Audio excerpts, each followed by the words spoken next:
For the first time in 15 years, we are going to see a Formula One World Drivers' Championship fight go right down to the wire, the last race, and more importantly, it in being involving three drivers. We have seen title fights go down to the last race prior, but it's a rare occurrence when it goes down to the last race and there's three drivers who could potentially be leaving that race having crowned themselves world champions.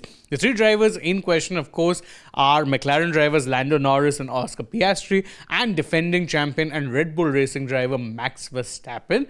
Now, most people had ruled Verstappen out of the title fight long back, and that included Verstappen himself. But an upturn in results and the McLarens taking points off each other means he's very much in with a shot. The Constructors' title has been sealed. McLaren have won that. But the World Drivers' Championship still very much up for grabs.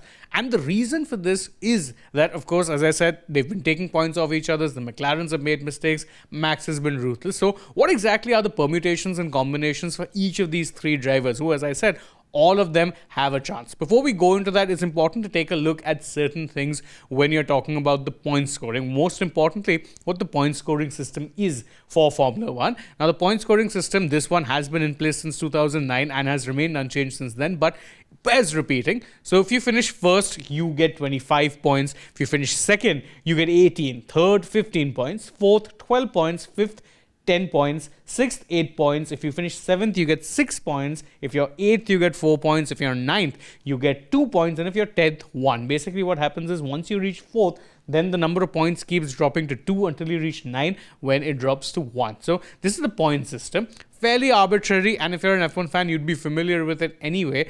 And what you should also be familiar with is how it is the standings are right now. This is why it's so close. Lando Norris may be leading the title race, but at 408 points, he is only 12 points ahead of Max Verstappen, who's got 396. And in fact, he's only 16 points ahead of his own teammate Oscar Piastri, who's currently in third and has 392 points. That is very tight margins, to say the least. And it means that all three of them head into this particular race knowing that they can get a certain result, and if things fall their way, well, then they'll end up being crowned champions. So what exactly it is that each of them needs to do? We'll go in the chronological order of their standing. So Norris, what is it that Norris has to do? For Norris, it's simple. All he needs is one podium finish. He can finish first, he can finish second, he can finish third. It won't matter. A podium finish is what seals the title win for him. However, he can actually win the title even if he finishes P4, because if he finishes P4, then he needs Verstappen to finish P2 or lower.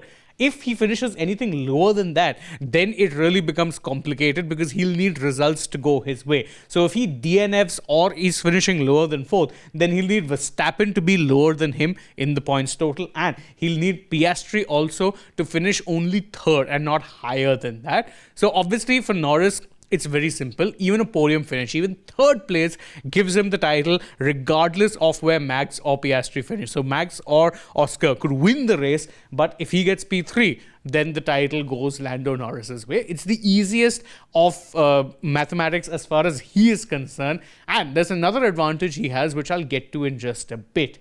But first, let's talk about what it is that Verstappen has to do. For Verstappen, it's simple. If he wins the race, he still needs results to go his way. So if he finishes P1, then he'll need Lando to not finish on the podium. So P4 or anything lower than that, and Verstappen gets the title.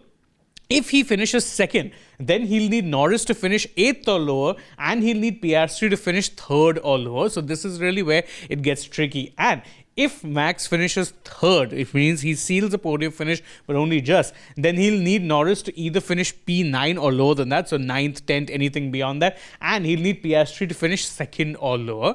This is where it gets really complicated. As I said, there's a lot of maths involved for Verstappen, but he needs a podium finish and will also need results going his way. If he finishes P4, his title hopes are done. Then no amount of mathematics is giving him the title at the end of the race. He needs a podium finish, and he'll need these permutations and combinations to go his way for him. Of course, if both the McLarens end up taking each other out, or there's a DNF kind of situation, then I think just P1 or P2 will even do the trick for him. That is where it stands as of now. For Piastri is where it becomes much tougher, because again, if you think it's tough for Verstappen where he needs a P1, 2 or 3, For Piastri, it becomes a little more complicated. He basically needs a 1 or 2 finish. But if he finishes P1, then he will need Norris to finish lower than 6th, at least 6th, or if not 6th, then lower than 6th. So if he wins the race, then Norris needs to finish 6th or lower for him to win the title.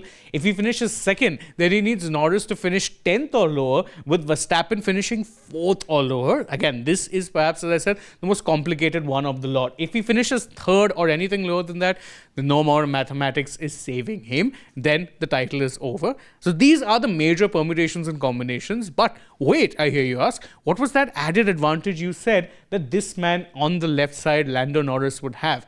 Well, this is where it gets otherwise even funnier, because as things stand, let's say, for instance, they somehow end up finishing even on points. If they finish even on points in some way, which, believe you me, is actually possible that all three of them could potentially finish even, then there's two things that will be done. If they finish level on points, then what happens is the title is determined via what is known as countback. Countback looks at the number of wins they have. Now, assuming none of them finish or none of them win the race, and they still end up finishing level on points, tied all three of them, then Norris wins the title. Why? Because whilst all of them have the same number of race wins in 7, Norris then has the most number of second place finishes, and that is where he'll end up winning the title. So if it finishes split, if it finishes equal, if all three of them finish on the same number of points, then Norris has any which way won the title, because then it won't come down. Of course, it could happen that either Piastri or Verstappen then ends up winning the race, and then on countback it goes to them. But right now, Norris has that one major advantage, that even on countback,